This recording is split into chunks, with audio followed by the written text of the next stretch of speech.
बच्चों, मैं रंजीत वर्मा अपने YouTube channel study with Ranjit में आपका स्वागत करता हूं।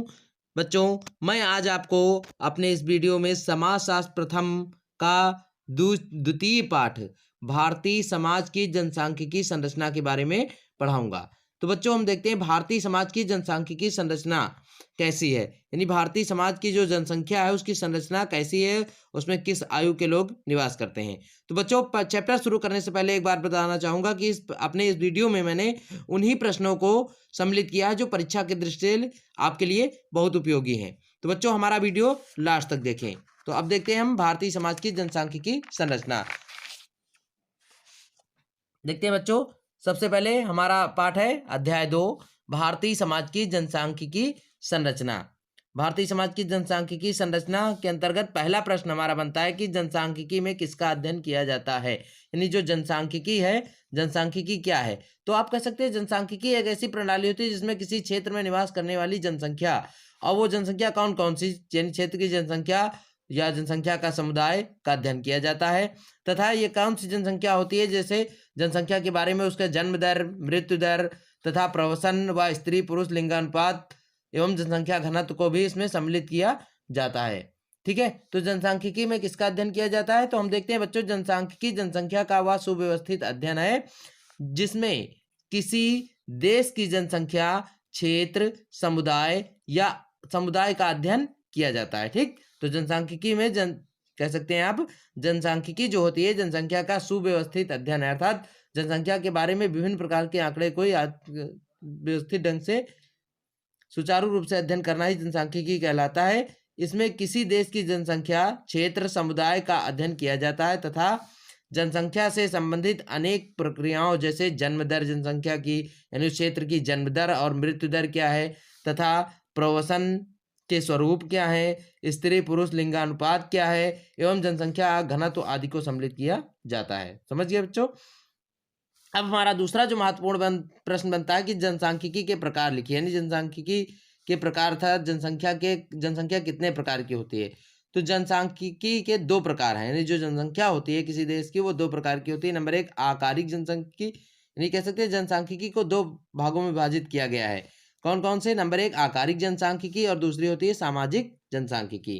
तो आकारिक जनसांख्यिकी सबसे पहले हम देखते हैं कौन सी होती है। ठीक है, जनसांख्यिकी के प्रकार के अंतर्गत यानी कह सकते हैं आपकी जनसांख्यिकी को दो भागों में विभाजित किया गया है, एक आकारिक जनसांख्यिकी और दूसरी सामाजिक जनसांख्यिकी। तो सबसे पहले हम देखते हैं आकारिक जनसांख्यिकी क्या है या इसकी परिभाषा क्या है। तो आकारिक जनसांख्यिकी में जनसंख्या के आकार तथा मात्रा का अध्ययन किया जाता है। आकार मतलब उसका उस जनसंख्या का आकार क्या है और कितने मात्रा में, यानी किस प्रतिशत में कौन सी जनसंख्या पाई जाती है, यानी उसका लिंगानुपात क्या है कह सकते हैं। तो इसमें जनसंख्या के आकार तथा मात्रा का अध्ययन किया जाता है आकारिक जनसांख्यिकी में, और कुल जनसंख्या यानी किसी क्षेत्र में या देश में रहने वाली कुल जनसंख्या तथा पुरुषों एवं महिलाओं की संख्या, यानी कुल जनसंख्या में से पुरुषों और महिलाओं की संख्या तथा युवकों की संख्या और कार्यशील जनसंख्या, ग्रामीण तथा शहरी जनसंख्या आदि का अध्ययन किया जाता है। यानी आकारिक जनसांख्यिकी के अंतर्गत कह सकते हैं इसमें कुल जनसंख्या में से पुरुषों और महिलाओं की संख्या कितनी है, युवकों की संख्या कितनी है, नवयुवक जिनको कह सकते हैं, और कार्यशील यानी किसी कार्य में संलग्न व्यक्तियों की, कार्य करने वाले व्यक्तियों की संख्या कितनी है, तथा ग्रामीण व्यक्तियों की और शहरी व्यक्तियों की जनसंख्या कितनी है। तो ये सब आकारिक यानी क्षेत्र के आकार के विषय में इसका अध्ययन किया जाता है। तो इसे हम कहते हैं आकारिक जनसांख्यिकी। समझ गए। अब दूसरी हमारी सामाजिक जनसांख्यिकी क्या है। तो इसमें बच्चों हम देखते हैं कि सामाजिक जनसांख्यिकी के अंतर्गत इसमें सामाजिक, आर्थिक, राजनीतिक पक्षों पर विचार किया जाता है। यानी जो सामाजिक जनसांख्यिकी हमारी होती है तो इसमें सामाजिक, आर्थिक, राजनीतिक पक्षों पर विचार किया जाता है तथा इसमें जन्म दर, मृत्यु दर तथा प्रवसन आदि पर भी विचार किया जाता है। यानी जो सामाजिक जनसांख्यिकी होती है इसमें जन्म दर उस क्षेत्र की कितनी होती है, मृत्यु दर कितनी होती है तथा प्रवसन आदि क्या है। तो जन्म दर और मृत्यु दर से अभिप्राय में आपको बताना चाहूंगा कि जन्म दर क्या है और मृत्यु दर क्या है। जन्म दर आप कह सकते हैं किसी क्षेत्र विशेष में प्रति 1000 व्यक्तियों के पीछे एक वर्ष में जन्म लेने वाले बच्चों की संख्या ही जन्म दर कहलाती है।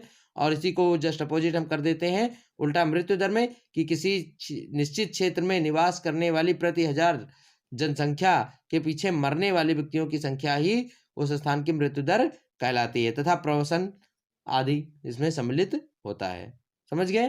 अब देखिए जनसांख्यिकी का अध्ययन कीजिए। जनसांख्यिकी अगला प्रश्न हमारा बच्चों बनता है, जनसांख्यिकी का अध्ययन कीजिए। तो जनसांख्यिकी का अध्ययन किस प्रकार करना है आपको, यानी 18वीं शताब्दी के उत्तरार्ध में यूरोप में दो विभिन्न प्रक्रियाएं लगभग साथ साथ घटित हुई। यानी जो 18वीं शताब्दी थी, इसके उत्तरार्ध में यूरोप में दो विभिन्न प्रक्रियाएं लगभग साथ साथ घटित हुई। नंबर एक, अमेरिका की 1790 की जनगणना संभवतः विश्व की पहली आधुनिक किस्म की जनगणना थी। यानी अमेरिका में जो 1790 की जनगणना थी वह विश्व की पहली आधुनिक किस्म की जनगणना थी। इस पद्धति को यूरोप में 19वीं शताब्दी के प्रारंभिक वर्षों में अपनाया गया। यानी जो अमेरिका में 1790 ईस्वी में जो जनगणना की गई थी, आधुनिक जनगणना, वह उस पद्धति को यूरोप में 19वीं शताब्दी में अपनाया गया। तथा दूसरी, भारत में जनगणना सर्वप्रथम 1867 से 72 के बीच प्रारंभ हुई। भारत में जनगणना कब प्रारंभ हुई? 1867 से 1867 के बीच में प्रारंभ हुई, जो कि 1881 ईस्वी के बाद प्रत्येक 10 साल बाद लगातार जनगणना प्रारंभ हुई थी। ठीक है, सबसे पहले कब हुई थी? 1867 से 72 के बीच में हुई थी, और फिर वही क्रमशः 1881 के बाद प्रत्येक 10 साल बाद लगातार जनगणना होती चली आ रही है। अब तीसरा नंबर हमारा है बच्चों की स्वतंत्र भारत की पहली जनगणना 1951 में हुई थी। स्वतंत्र भारत की पहली जनगणना कब हुई थी? वर्ष 1951 में हुई थी, और अब तक 7 जनगणनाएं हो चुकी हैं। और आगे हमारी होने वाली जो जनगणना 2011 से 21 के बीच में जो होगी, 2021 में, वो होगी हमारी 8वीं जनगणना। समझ गए? अब देखिए बच्चों, इससे आगे के प्रश्न बताने से पहले एक बार पुनः बताना चाहेंगे कि यदि अभी तक आपने हमारे चैनल को सब्सक्राइब नहीं किया है तो कर लीजिए, क्योंकि मैं अपने इस वीडियो के माध्यम से आपको बहुत ही महत्वपूर्ण बिंदुओं को पढ़ाऊंगा। देखिए बच्चों, हमारा अगला प्रश्न बनता है, माल्थस के जनसंख्या सिद्धांत को प्रतिपादित कीजिए। यानी माल्थस का जनसंख्या सिद्धांत का प्रतिपादन कीजिए। तो देखिए, जनसंख्या का सर्वाधिक प्रसिद्ध सिद्धांत अंग्रेज अर्थशास्त्री थॉमस रॉबर्ट माल्थस ने 1766 से 1834 के बीच में दिया है। ठीक, जनसंख्या का सर्वाधिक प्रसिद्ध सिद्धांत अंग्रेज अर्थशास्त्री थॉमस रॉबर्ट माल्थस ने 1766 से 1834 में दिया है। इन्होंने अपनी पुस्तक एसे ऑन द पॉपुलेशन, जो कि 1788 ईस्वी में इनका एक निबंध आया था, जिसका पूरा नाम था an essay on the population of an essay on the principle of population, कह सकते हैं। ये एक इनका निबंध था जो 1788 ईस्वी में इन्होंने लिखा था, जो एक निराशावादी सिद्धांत था। इसमें इन्होंने जनसंख्या और कृषि को शामिल किया था। यानी इनके आधार पर इन्होंने इस निबंध में जनसंख्या और कृषि के बारे में दर्शाया था। तो इनके अनुसार किसी क्षेत्र की जो जनसंख्या होती है वो अनियंत्रित रूप से बढ़ती है। यानी चाहे क्षेत्र ले लीजिए या देश के ले लीजिए जनसंख्या, तो थॉमस, कह सकते हैं आप, थॉमस जो माल्थस थे, उनके अनुसार किसी देश की जनसंख्या प्रति, कह सकते हैं, 25 वर्षों बाद दोगुनी हो जाती है, किंतु वहाँ का जो खाद्यान्न है वो क्रमागत बढ़ता है। यानी आप कह सकते हैं गणितीय रूप में बढ़ता है, यानी 1 2 3 4 करके बढ़ता है। तो इनके अनुसार किसी क्षेत्र की जनसंख्या नियंत्रित रूप से बढ़ती है, लेकिन मनुष्य के भरण पोषण के लिए साधन सीमित होते हैं। भरण पोषण के लिए अर्थात खाद्यान्न संबंधी साधन जो होते हैं उसके पास सीमित होते हैं। तो जनसंख्या का वृद्धि क्रम इन्होंने अपने निबंध में दर्शाया है। जो थॉमस, कह सकते हैं, माल्थस थे, इन्होंने अपने इस निबंध में an essay on the principle of population में जनसंख्या वृद्धि का क्रम दर्शाया है। तो माल्थस ने जनसंख्या वृद्धि को ज्यामितीय या गणितीय या गुणात्मक क्रम में बताया है। यानी माल्थस के अनुसार, कह सकते हैं, किसी देश की जनसंख्या जो प्रत्येक 25 वर्ष बाद दोगुनी हो जाती है, तो इसको कहते हैं ज्यामितीय या गुणात्मक जनसंख्या वृद्धि। यानी आप कह सकते हैं 2 दूनी 4 दूनी 8 दूनी 16 दूना 32 दूना 64 दूना 128 इत्यादि अनेकों क्रम। यानी हर 25 वर्ष बाद उस देश की जनसंख्या दोगुनी हो जाती है। किंतु उस देश में ये जनसंख्या तो बहुत तीव्र गति से बढ़ती है, लेकिन वहाँ का जो खाद्यान्न है, खाद्यान्न में वृद्धि किस गति से हो रही है, इसके बारे में हम देखेंगे कि माल्थस ने कहा था कि उस देश की जनसंख्या जो बहुत तीव्र गति से 25 वर्ष में अर्थात दोगुनी हो जाती है, लेकिन वहाँ का खाद्यान्न जो है वो क्रमागत बढ़ता है, अर्थात गणितीय क्रम में बढ़ता है। तो गणितीय क्रम में क्या होता है, मतलब जैसे खाद्यान्न में वृद्धि गणितीय क्रम में होती है, जिसको कहते हैं 1 2 3 4 5 6 7 8 9 10। यानी आप कह सकते हैं कि जो जनसंख्या है वो बहुत तीव्र गति से दोगुनी प्रत्येक 25 वर्ष में हो जाती है, लेकिन जो वहाँ की कह सकते हो जनसंख्या के ऊपर जो खाद्यान्न आता है, यानी उनके भरण पोषण के लिए जो खाद्यान्न होता है उसका उत्पादन कम हो पाता है। तो इस प्रकार जनसंख्या भार स्वरूप लगने लगती है। समझ गए?